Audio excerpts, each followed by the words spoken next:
एक नाम बताइए। मान लीजिए राहुल शर्मा। बस इतना कहने से ही आपको पता चल जाता है इस इंसान के जाति, धर्म और परिवार के बारे में। अब एक दूसरा नाम बताइए। मान लीजिए राहुल चमार। क्या महसूस हुआ?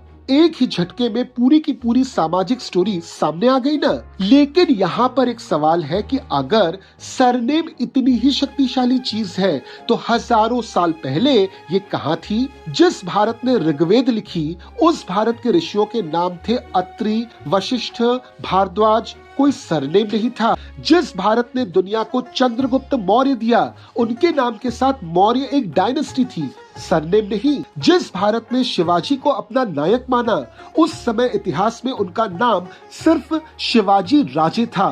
भोसले तो बाद में ऐड हुआ। तो फिर ये सरनेम कहाँ से आई? क्या इनका सीधा संबंध जाति व्यवस्था से है? और अगर कल भारत में सरनेम्स बंद कर दिए जाएं तो क्या होगा? आज हम इन्हीं सवालों के जवाब देंगे फैक्ट्स, फिगर्स और रियल हिस्ट्री के साथ। तो हमारे साथ अंत तक बने रहिए और चैनल को सब्सक्राइब जरूर कर लीजिए। चलिए सबसे पहले चलते हैं लगभग 3500 साल पहले। भारत की सबसे पुरानी किताब ऋग्वेद में जो ऋषि हैं उनके नाम है अत्रि, भारद्वाज, जामदग्नि, कश्यप, वशिष्ठ। इनमें से किसी के साथ कोई सरनेम नहीं है, सिर्फ नाम है। तो फिर ये लोग एक दूसरे को कैसे पहचानते थे? इसका जवाब है गोत्र। गोत्र ये शब्द जो है संस्कृत के दो शब्दों को मिलाकर बनाया गया है। पहला शब्द है गो जिसका मतलब है गाय और दूसरा शब्द है त्रही जिसका मतलब है रक्षा स्थान। ये एक पैट्रियार्कल परंपरा थी जो 7 महान ऋषियों अत्रि, भारद्वाज, गौतम, जामदग्नि, कश्यप, वशिष्ठ और विश्वामित्र में से किसी एक के वंश को ट्रैक करती थी। गोत्र का काम था शादी रोकना। एक ही गोत्र में शादी नहीं होती थी क्योंकि इन्हें भाई बहन माना जाता था। चांडोग्य उपनिषद जो लगभग 800 से 700 BCE में लिखी गई, इसमें गोत्र का पहला जिक्र मिलता है। लेकिन गोत्र सरनेम नहीं थी। यह रोजमर्रा के पहचान में इस्तेमाल नहीं होती थी, सरकारी कागजों में नहीं जाती थी, बस धार्मिक और विवाह संस्कारों तक ही सीमित थी। और वैदिक काल में एक और चीज होती थी जिसको कहा जाता है पैट्रोनिमिक। मतलब अगर पिता का नाम है गर्ग तो बेटे का नाम होगा गर्गी, पोते का नाम होगा गर्ग्य, परपोते का नाम होगा गर्गयना। हर जनरेशन में नाम बदलता था, कोई फिक्स्ड फैमिली नेम नहीं होता था। अब जरा इन नामों पर ध्यान दीजिए। अशोक, प्राइमरी रिकॉर्ड्स में कहीं पर भी अशोक मौर्य आपको लिखा हुआ नहीं मिलेगा क्योंकि मौर्य एक डायनेस्टी थी, सरनेम नहीं। चाणक्य या फिर कौटिल्य, इनका असली नाम था विष्णुगुप्त, कोई हेरिडेटरी सरनेम नहीं था।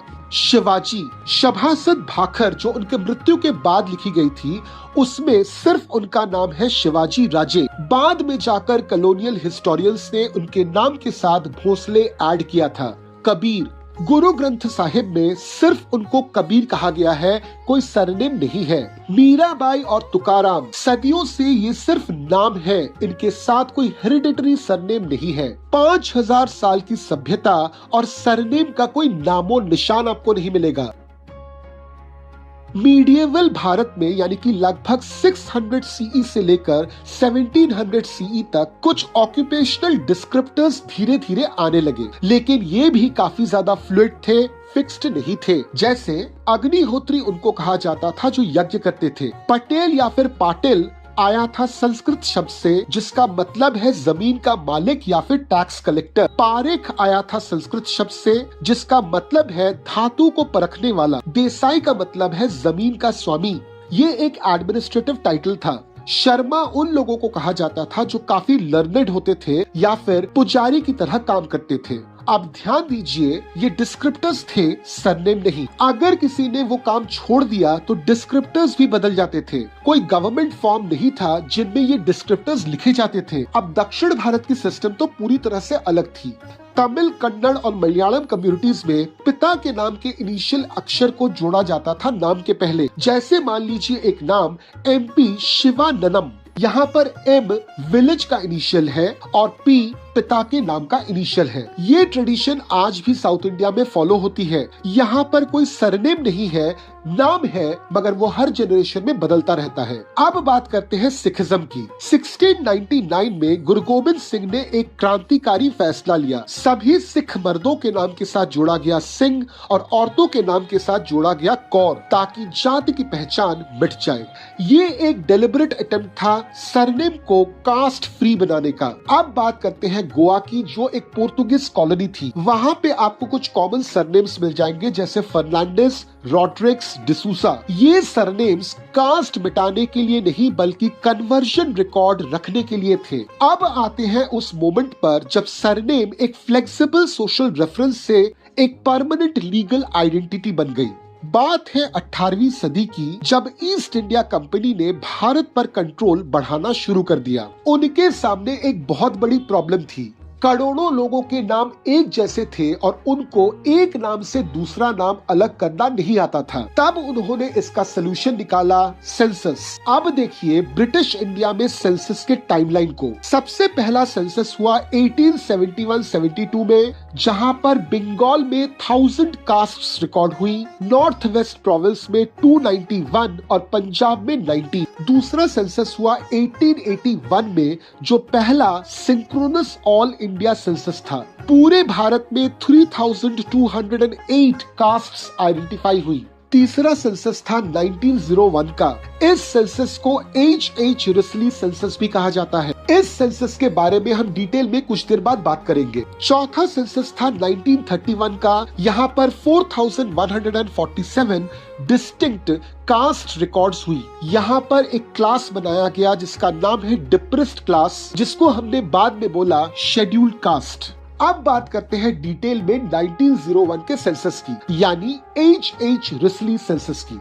अब देखिए इस सेंसस में रिस्ली ने क्या किया। लोगों के नेजल इंडेक्स यानी कि नाक की चौड़ाई और स्कल डायमेंशंस नापे। हायर कास्ट्स को आर्यन फीचर्स और लोअर कास्ट्स को द्रविडियन फीचर्स बताया। अब ये जो डिफरेंशिएशन किया गया, इसमें सिर्फ 30 से 100 लोगों का सैंपल लिया गया और पूरे पॉपुलेशन को 2 पार्ट में डिवाइड कर दिया गया, आर्यन फीचर्स वाले लोग और द्रविडियन फीचर्स वाले लोग। 1908 में उन्होंने एक किताब लिखी, द पीपल ऑफ इंडिया, जिसमें उन्होंने कास्ट को रेस के साथ बांध दिया और फिर रेस को बांध दिया सरनेम के साथ। रिस्ली के इस काम को कॉलोनियल लॉ ने और ज्यादा मजबूत किया। Punjab alienation of land act 1900 में जमीन सिर्फ एग्रीकल्चरल कास्ट्स के पास रहेंगे, ऐसा बोला गया। क्रिमिनल ट्राइब्स एक्ट 1871 में पूरी की पूरी कम्युनिटीज को हेरिडिटरी क्रिमिनल्स घोषित कर दिया गया। School, tax records, police files, land registry, हर जगह एक नया कॉलम ऐड हो गया, सरनेम। एक वेस्टर्न फॉर्म का एक ब्लैंक बॉक्स, और उसने भारत की पहचान की परिभाषा पूरी तरह से बदल दी। अब सबसे जरूरी सवाल, क्या आज के भारत में सरनेम से सच में कास्ट की पहचान हो सकती है? बिल्कुल हो सकती है। जैसे मान लीजिए शर्मा, मिश्रा, द्विवेदी, तिवारी, पांडे, सीधी तरह से ये दिखाते हैं ब्राह्मण्स को। इस पूरे सरनेम सिस्टम में सबसे बुरा हुआ दलितों के साथ। अगर दलितों के सरनेम आप चेक करेंगे तो ये पूरी तरह से ऐसे सरनेम्स हैं जो डायरेक्टली उनके ऑक्यूपेशन से जुड़े हैं। अब जाहिर सी बात है, ये सरनेम्स उन्होंने खुद तो नहीं अपनाए होंगे, उन पर जबरदस्ती थोपे गए हैं। Tata institute of social sciences के रिसर्चर रजनीकांत परमार ने 2020 में गुजरात में एक स्टडी की। उन्होंने पाया कास्ट रिवीलिंग सरनेम्स की वजह से दलित्स को हाउसिंग, एम्प्लॉयमेंट और एजुकेशन में सिस्टमैटिक एक्सक्लूजन झेलनी पड़ती है। और दिल्ली हाई कोर्ट ने एक महत्वपूर्ण रूलिंग दी कि सरनेम बदलने का हक आर्टिकल 21 के तहत है, लेकिन सरनेम बदलने से लीगल कास्ट नहीं बदलती। रिजर्वेशन बेनिफिट्स नए कास्ट के अनुसार नहीं मिलेंगे। यानी सरनेम एक ऐसी चेन है जो बाहर से तो दिखती है, लेकिन अंदर से तोड़ना बेहद मुश्किल है। 1950 में भारत का कॉन्स्टिट्यूशन लागू हुआ। आर्टिकल 17 ने अनटचेबिलिटी को खत्म कर दिया। आर्टिकल 15 ने डिस्क्रिमिनेशन पर बैन लगाया, लेकिन नेमिंग कन्वेंशंस पर कुछ नहीं हुआ। कॉलोनियल सरनेम आर्किटेक्चर जिस तरह से बनी थी वैसे ही बने रही, और रिजर्वेशन पॉलिसी ने एक नया पैराडॉक्स क्रिएट कर दिया। रिजर्वेशन के लिए चाहिए कास्ट सर्टिफिकेट, कास्ट सर्टिफिकेट के लिए सरनेम सबसे पहला प्रूफ है। यानी जिस सरनेम ने लोगों को डिवाइड किया वही सरनेम अब उनके राइट्स का आधार बन सकती है। अगर भारत कल को सरनेम्स बंद कर दे तो फिर क्या होगा? भारत में लगभग 1.38 बिलियन आधार कार्ड है। UIDAI का database first last name format पर बिल्ड है। 970 मिलियन वोटर ID रिकॉर्ड सब रीऑर्गेनाइज करने पड़ेंगे। यह शायद ह्यूमन हिस्ट्री की सबसे बड़ी एडमिनिस्ट्रेटिव ट्रांजिशन होगी। सरनेम के बिना criminal records, hospital records, court filings, सब कुछ में क्योस भर जाएगा। सरनेम हटाओ, चलो हटा दिया। अब बताइए कास्ट सर्टिफिकेट की वेरिफिकेशन कैसे होगी? SC, ST, OBC रिजर्वेशंस जिन पर 50% से ज्यादा भारत की पॉपुलेशन डिपेंड करती है, उनकी इम्प्लीमेंटेशन कैसे होगी? UPI, SEBI, income tax, PAN, Aadhaar linking, e-commerce, KYC सब नेम मैचिंग एल्गोरिथम्स पर चलते हैं। सिंगल नेम सिस्टम के लिए पूरा का पूरा डिजिटल इंफ्रास्ट्रक्चर रीडिजाइन करना होगा। भारत की population genetics research, hereditary disease studies जैसे आदिवासी कम्युनिटीज में सिकल सेल्ड अनीमिया, यह सब सरनेम को फर्स्ट पास पॉपुलेशन मार्कर की तरह यूज करती है। गुजरात के पाटीदारों के लिए पटेल सिर्फ सरनेम नहीं है, पॉलिटिकल आइडेंटिटी है। राजस्थान के राजपूतों के लिए सिंह वॉरियर हेरिटेज है। 60,000 पारसी ज़ोरास्ट्रियंस अपने डिक्लाइनिंग कम्युनिटी को सरनेम से ट्रैक करते हैं। 32 मिलियन भारतीय विदेशों में रहते हैं। UK, US, कनाडा, ऑस्ट्रेलिया, यहाँ पर पटेल, शर्मा, नायर, सिंह ये नाम कल्चरल एंकर की तरह काम करते हैं। भारत का कोई भी बदलाव ग्लोबली रिपल करेगा।